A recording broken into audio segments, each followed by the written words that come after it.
諗唔到2026年先啱開始，科技狂人伊隆馬斯克就用一場3個鐘嘅訪問，再次打破咗普通人對未來嘅認知。佢對未來3至7年作出咗驚人嘅預測。第一，喺5年內，所有人都要做好失業嘅準備，因為 AI 目前以每年近10倍嘅進化速度取代緊我哋嘅人力。第二，文憑變得唔再值錢，而且養老儲蓄嘅習慣亦都會被徹底改寫。畢竟 AI 同人工智能高效嘅生產力會令物質變得非常豐富。不過第三， AI 同人類嘅權力交接期無可避免一定會引發社會深度嘅迴響，甚至可能仲會導致文明層面嘅終極衝突。大家好，歡迎返到嚟大灣區謎檔案。請注意，下面長達3個鐘嘅專訪都係冇經過加工，由馬斯克親口描述嘅原話內容。其中佢仲特別用咗遙遙領先呢4個字去形容一個東方國家喺 AI 同能源競賽上嘅主導位置。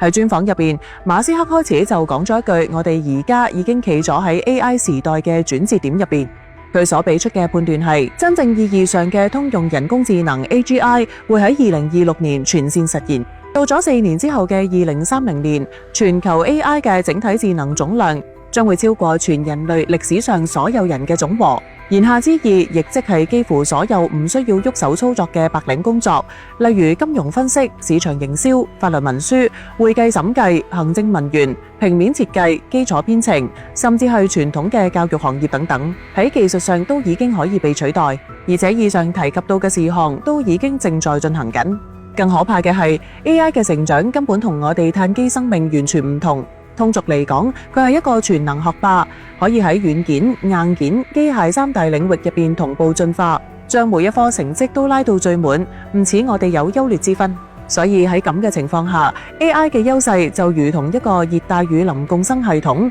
佢以互相疊加、彼此滋養，最終催谷出單一技術無法想象嘅核爆級增幅，以每年近10倍嘅成長速度作瘋狂推進。而呢一種指數爆炸嘅成長速度，對於我哋按部就班進化嘅碳基生命而言，喺生理同認知層面上都根本無法追上。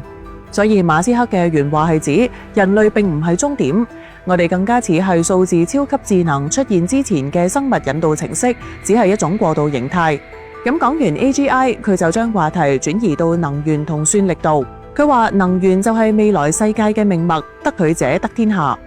佢用咗一個好有趣嘅講法，未來財富唔再係睇你銀行嘅存款，而係睇你有幾多瓦特，即係你擁有嘅能量功率額度，決定咗你能夠驅動幾大規模嘅未來。更有趣嘅係，佢提到喺呢一個維度上，目前中國喺能源同製造能力都已經遙遙領先世界。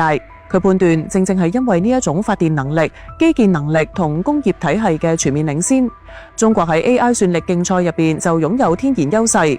咁至於呢一句說話係捧殺定係真心說話，大家就請自行判斷。不過我國喺以上方面遙遙領先，的確係當前嘅版本答案。所以對於未來嘅判斷，馬斯克亦都直接指出咗一個更瘋狂嘅太空工程。而當主持人追問呢項工程嘅時候，佢就俾出咗一個出乎意料嘅答案，就係佢要喺太空建設太陽能電站。佢話我哋其實唔需要多此一舉，喺地球度整個人造太陽，即係核聚變。佢同你去南極浪費時間整部冰箱冇咩區別。我哋有現成嘅太陽，做乜嘢唔諗下點樣直接攞呢啲能源嚟用？不過吹水係人類不分國界嘅特長。前幾年火星移民計劃個坑都仲未開始填嘅佢，所謂嘅太空太陽能電站又會唔會係空頭支票呢？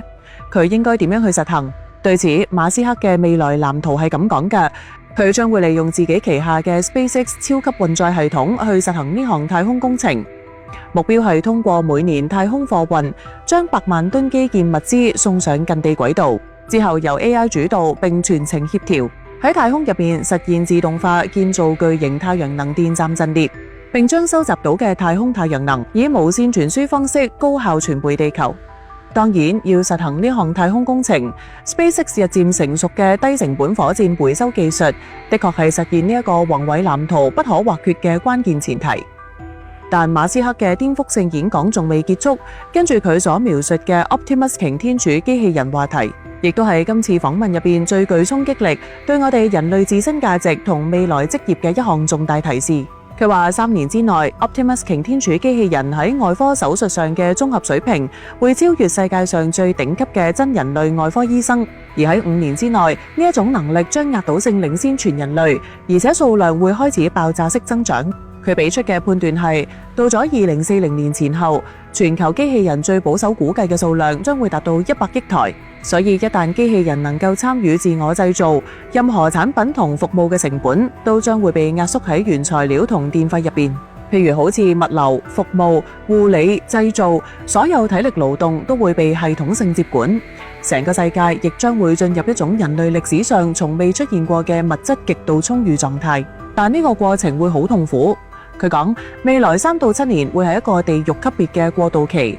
一邊係生產力爆發式提升，另一邊係就業結構斷崖式崩潰，社會動盪幾乎無可避免。對此，政府唯一可以做嘅就係派錢買穩定，但唔係簡單嘅劫富濟貧，而係分發 AI 創造過剩嘅財富俾老百姓。佢之後仲建議普通人唔好再為10幾年之後嘅退休生活做儲蓄規劃，因為呢個世界會發生根本性嘅變化，唔再需要以而家嘅方式去存錢。所以將來喺醫療同教育呢2個最核心嘅領域都會迎嚟顛覆性嘅徹底整改。佢講得好直白，未來讀大學除咗社交價值幾乎毫無意義，因為知識獲取將會被 AI 老師全面取代，而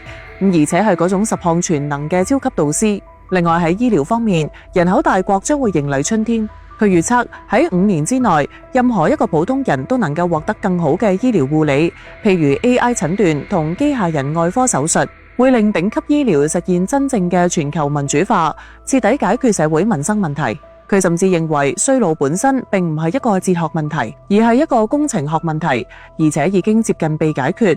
亦即係話未來人類平均壽命將會大幅度被提高。而之後佢仲描述到星艦好可能係人類用自己嘅生物大腦喺 AI 全面接管之前所能完成嘅最後同最偉大嘅工程。呢一句話其實就等同於一條清晰嘅文明分界線。但係當我哋完成咗能力範圍內最偉大嘅事，我哋人類嘅存在本身究竟仲有冇意義？而針對呢一個終極問題，馬斯克就將話題轉移到哲學上。佢講咗一個終極假設，就係之前虛擬世界嗰期講過嘅，我哋好可能生活喺某一代模擬世界入邊。所以如果呢個假設成立，咁就代表咗只有有趣嘅文明先有資格被持續運行。因此為咗令我哋創造嘅 AI 會對人類持續友好，佢就提出咗3條使用 AI 嘅底層原則。第一就係千祈唔可以強迫 AI 講大話，如果唔係，人類文明一切嘅努力都會被 AI 取代。第二，培養好 AI 嘅好奇心，佢哋先會覺得人類值得共存。第三，有美感嘅智能先可能創造一個值得生活嘅世界。就好似我哋唔想培養出一個淨係識科科攞滿分、一台毫無情感嘅讀書機器，我哋要培養出叻仔叻女，識得欣賞音樂、熱愛大自然，會令生活變得更美好，同時可以同人類產生共情嘅人工智能。去徹底幫助我哋去改變學習模式，從幾千年傳統嘅向人學轉變為向 AI 學。其次，如果呢一日真係無可避免，我哋的確要停止為一個可能已經唔存在嘅未來做過渡性嘅規劃。就好似馬斯克原話講嘅咁，寧願做一個犯錯嘅樂觀主義者，都唔好做一個正確嘅悲觀主義者。因為喺呢一個指數級變化嘅時代，樂觀本身就係一種生存策略。不過呢一場關乎人類文明嘅重大升級，其中涉及到太多利益，所以各位又會唔會相信伊隆馬斯克所講嘅一樣，喺未來3至7年就可以實現？另外，步入 AI 時代，大家都唔需要太過焦慮，因為弱肉強食永遠都係呢個社會嘅生存法則。咁我今期就同大家傾到呢度，好多謝各位嘅捧場，我哋下期再見，拜拜。